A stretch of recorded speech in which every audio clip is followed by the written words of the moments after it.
Happy Friday, Tiger Cubs. Yanni here. Before we get into our few regular scheduled segments, we have some announcements from the library. Here is Maya and Sophia.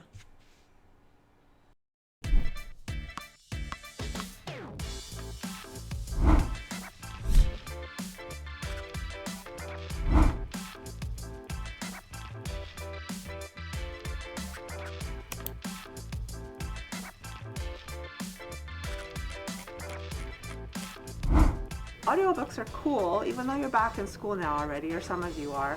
Audiobooks are cool because you could be at home, obviously, with just a computer and have a book kind of read to you.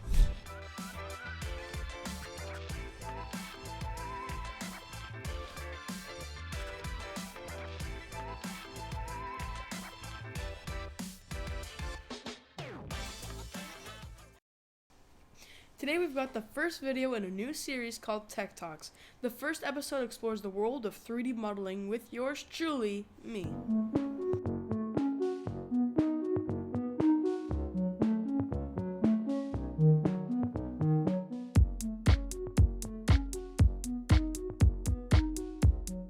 Welcome to the first episode of Tech Talks, a new segment here on Tiger Cub News. Today we're going to be talking about 3D modeling. But you may be asking yourself, why do I need to learn about 3D modeling? And that's a good question, so I have a good answer. 3D modeling is all around us. It's a growing market and it's growing fast. I myself have made money 3D modeling. And the best of all, it's free to get into. Let's go back to the first point I made. 3D modeling is all around us. Do you play video games? If you do, everything in your game that is 3D is a 3D model. Do you walk in buildings? I mean, of course you do. Before architects and engineers build a building, they 3D model it and sometimes can print it. Heck, even a house has been printed using a 3D model. And think every time you see a 3D model in your game, someone got paid for it. You can get into 3D modeling today as long as you are running Windows, Linux, or Mac OS on your computer. Blender, one of the world's leading 3D softwares, is completely free. No premium content or any paywalls. And lessons? Whoever needs lessons in 2021? All you have to do is search up Blender tutorial on YouTube. I recommend the series by Blender Guru on YouTube. So if you're doing it for an extra pocket change, or you're building for fun, 3D modeling has a place for everyone. Thank you for watching Tech Talks.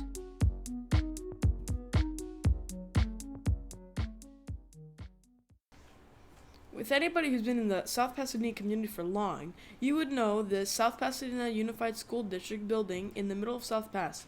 It's a horseshoe-shaped brick building across the South Pasadena Library. After 90 long years, the building will soon no longer house SPUSD employees, as they're moving into a new building. Benjamin Reagan is going to tell us more about it.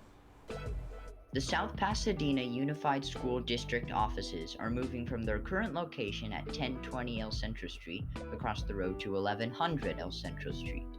The move will take place this summer after being unanimously voted in favor of by the Board of Education. The board also approved selling the original building. The district administration staff has outgrown the current facility and will move to a modern, larger building.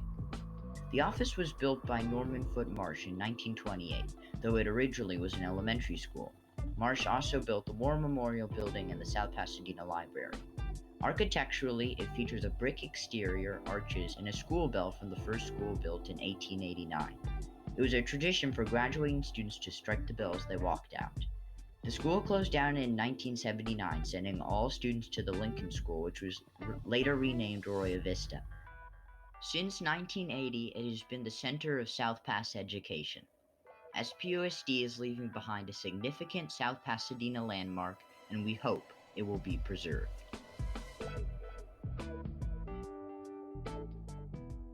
Next, Lawrence, Chance, and Andrew made the third installment of their digital citizenship series, and Miles has some important information on water conservation.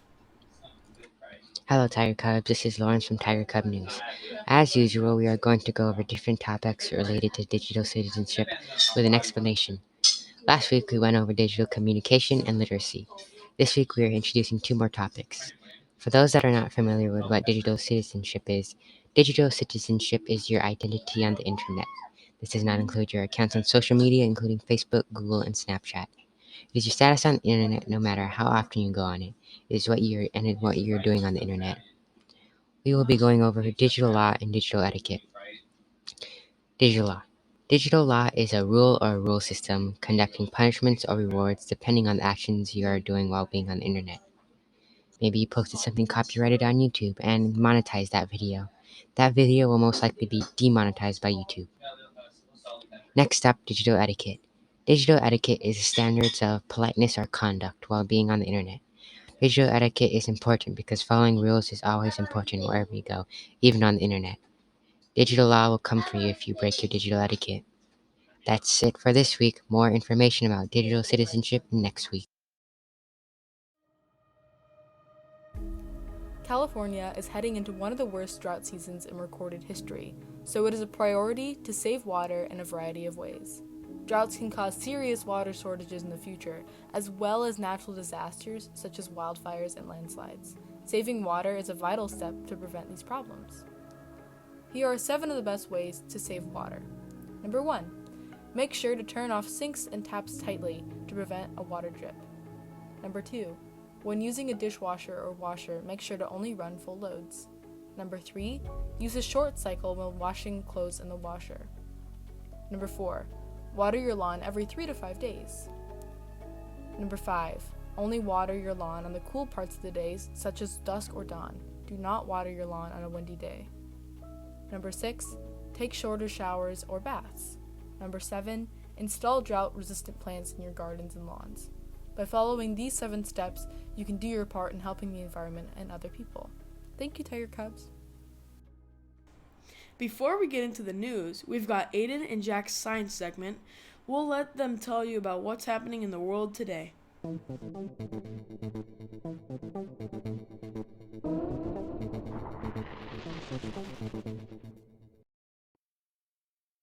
Mixing human cells and animal cells to grow a new organ for someone in need has been a goal for some scientists, and we just made a step towards that goal. Recently, scientists have put 25 human EPS cells into 132 monkey embryos and put the chimeras in culture discs for up to 20 days. The team reports that after 13 days, 1/3 of the chimeras still had human cells in them. The human cells integrated into the monkey embryos and began to grow different organs. Stem cell biologist Andrew Crane says still, the human and monkey cells didn't quite mesh. Either way, this was a huge step towards the scientists' goal of making lab-grown organs for people in need.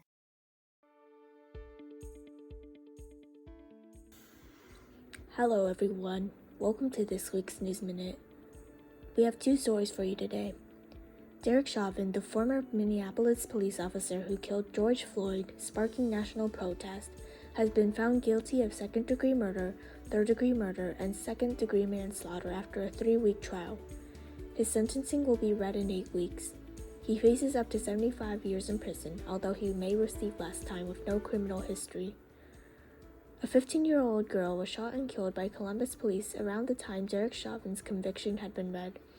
She was armed with a knife and was shot 4 times when she charged at another citizen. Protesters have taken to the streets protesting yet another life lost to police brutality. That's it for listening. Have a great weekend.